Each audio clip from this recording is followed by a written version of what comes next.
ऊना सदर से कांग्रेस के पूर्व विधायक और कद्दावर नेता सतपाल रायजादा ने भारतीय जनता पार्टी के सांसदों के खिलाफ मोर्चा खोल दिया है। मीडिया से रूबरू होते हुए रायजादा ने आरोप लगाए कि प्रदेश में आई भीषण आपदा और आरडीसी के मुद्दे पर हिमाचल के भाजपा सांसदों ने चुप्पी साध रखी है। रायजादा ने कहा कि आपदा के समय प्रदेश को मदद की सख्त जरूरत थी, लेकिन भाजपा सांसदों ने केंद्र के समक्ष हिमाचल का पक्ष मजबूती से नहीं रखा। प्रधानमंत्री के इस बयान को भी याद दिलाई जिसमें हिमाचल को 1500 करोड़ रुपए की राशि देने की बात कही गई थी, लेकिन धरातल परिस्थिति कुछ और ही है। सबसे पहले आप सब पत्रकार बंधुओं का मैं धन्यवाद करना चाहता हूं।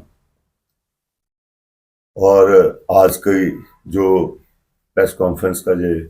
मुद्दा है कि मैं हमेशा ये बोलता रहा हूं कि हमारे हिमाचल प्रदेश के जो सांसद हैं, चाहे वो अनुराग ठाकुर जी हैं, चाहे कश्यप जी हैं, चाहे राज्यसभा से गए हुए सांसद हैं,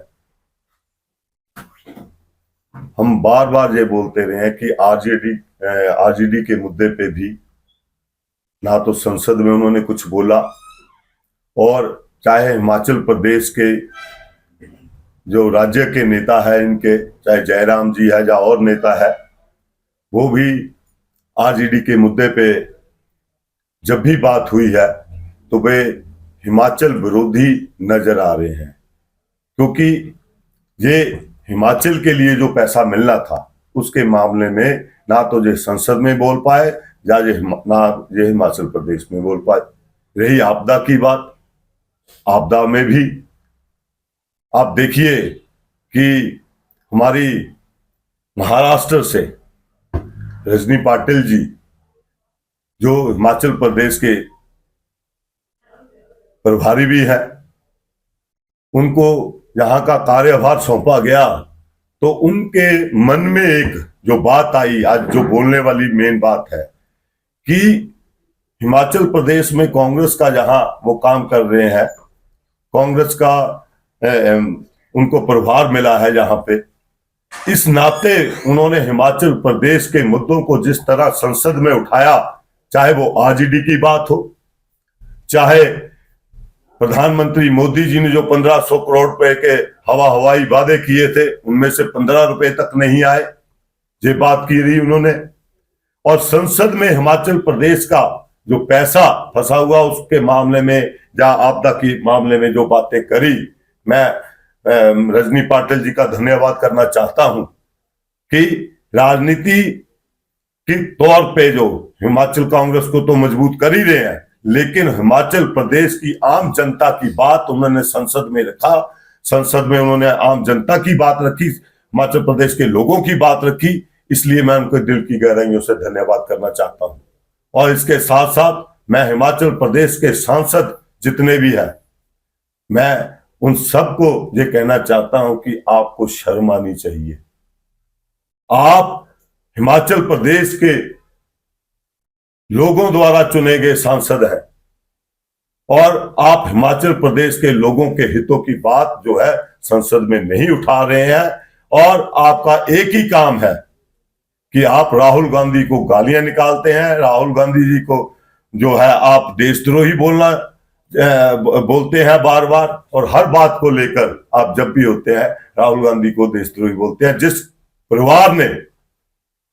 इस देश को आजाद कराने में अहम रोल अपनाया, चाहे उनके नाना जी की बात रही हो,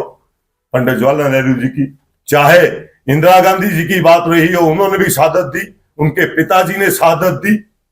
उस व्यक्ति को आप देशद्रोही कहेंगे? आप उनका मुकाबला कैसे कर सकते हो? और वैसे भी साबर का मुकाबला जो है वो पंडित जवाहरलाल नेहरू या महात्मा गांधी जी से नहीं हो सकता। सावरकर जी ने जो, हम तो फिर भी जी लगाते हैं, जिस तरीके से माफी मांगी थी, ये माफी वीर जो है, इनसे हमें देशभक्ति सीखने की जरूरत नहीं है। और मैं अनुराग ठाकुर जी को भी ये कहना चाहूंगा कि अगर आप इसी तरीके से बदतमीजी से बात करेंगे तो आपको जवाब भी वैसा मिलेगा, और आप कम से कम हिमाचल प्रदेश के हितों की बात करिए, आप आरजेडी की बात करिए, आप आपदा की पैसे की बात करिए जो आप 1500 करोड़ रुपया जो प्रधानमंत्री जी ने बोला था। आप जब भी आपदा आती है आप बड़ी बड़ी बातें करते हैं और आपने एक पैसा तक भी आपदा में नहीं लगाया है। और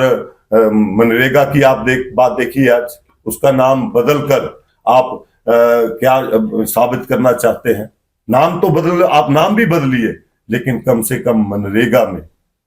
आपने जो 60-40 की रेशो रखी है। आप कोई भी बात जो है